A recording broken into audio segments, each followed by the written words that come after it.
Hello YouTube, this is CivilianSnowman welcoming you to the new group movie review channel called The Cigarette Burns.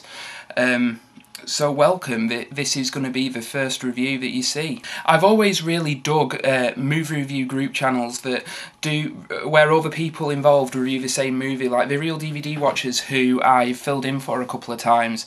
They occasionally do themed weeks where they all review the same movie or a movie by the same director, and I've always really dug that, so that's what this channel is. It's going to be devoted to everybody involved reviewing the same movie, because I don't know about you, but when I go online on YouTube and I watch a movie review, I always watch more than one on that movie because I like to see different opinions.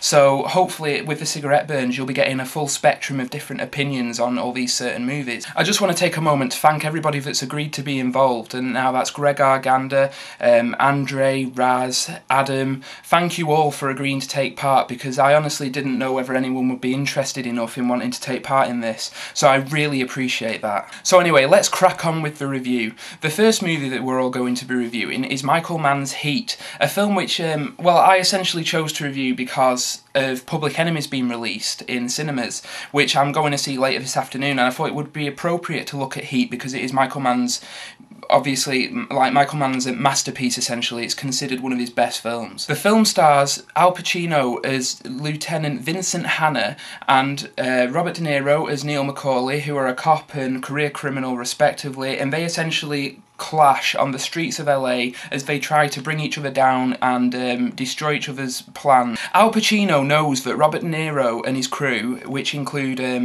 Val Kilmer and Tom Sizemore, Al Pacino knows that these guys are planning to rob a bank, and he sets about trying to stop them. And this leads to, in the middle of the film, what is one of the greatest, if not the greatest, gun battle ever committed to celluloid. It really takes your breath away as Robert De Niro's crew try to escape the bank while Al Pacino closes in with his cops. And it really is a truly great scene.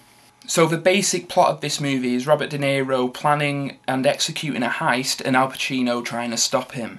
There are so many layers and subplots to Heat that I can't sit here and try and explain them all, but they are all brilliant.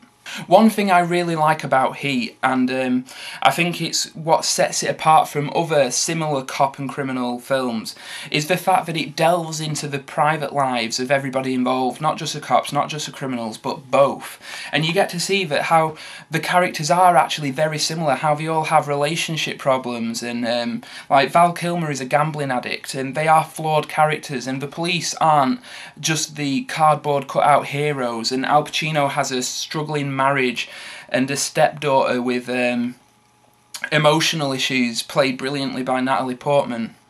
Robert De Niro gives a very multi-layered performance as the hard-nosed criminal when he meets a girl who basically reveals to the audience that he is vulnerable. Like, he starts off all stone-faced, and by the end of his first conversation with her, he's smiling and laughing. So Robert De Niro's performance is very multi-layered.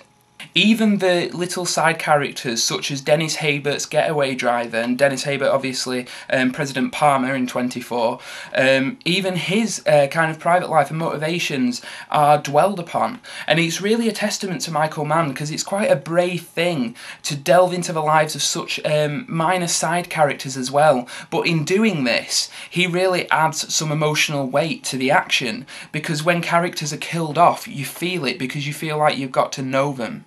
The cinematography of this film is absolutely brilliant, and I think I've mentioned in past videos on my own channel, it's the sort of cinematography I really like. The kind of metallic blue sheen that everything has to it is the same as in Terminator 2 Judgment Day as well, and it perfectly suits a cop drama, because for some reason I always associate that metallic blue colour with police films. The standout scene has to be a 10-minute long gun battle, which I mentioned earlier, when Robert De Niro and his crew rob a bank and they come out and they have a gun battle with Al Pacino and his cops. And it truly is epic. The main thing that stands out from this scene is the sound design. The guns sound real. You're watching it and you feel like fucking ducking because you think you're going to get shot. It's unbelievable. How Michael Mann does it is just incredible, like the echoing of the gunshots off the surrounding buildings and stuff like that.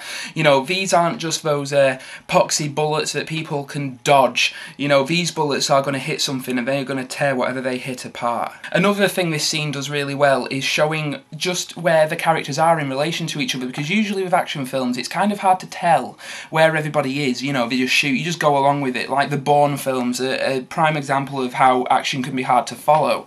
But this Michael Mann does a really good job of setting up the layout so you feel like you know where everybody is. Like when Robert De Niro turns and fires his gun at Al Pacino isn't stood 10 feet away from him. He's quarter mile down the road, and you really get that impression.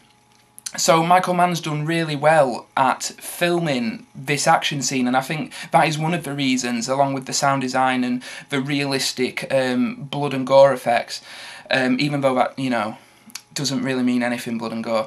That is one of the reasons it's one of the greatest shootouts that I've ever seen. All the supporting characters are really good. Every performance is pitch perfect, from Tom Sizemore as a crook to Ashley Judd as Al Pacino's wife, third wife even.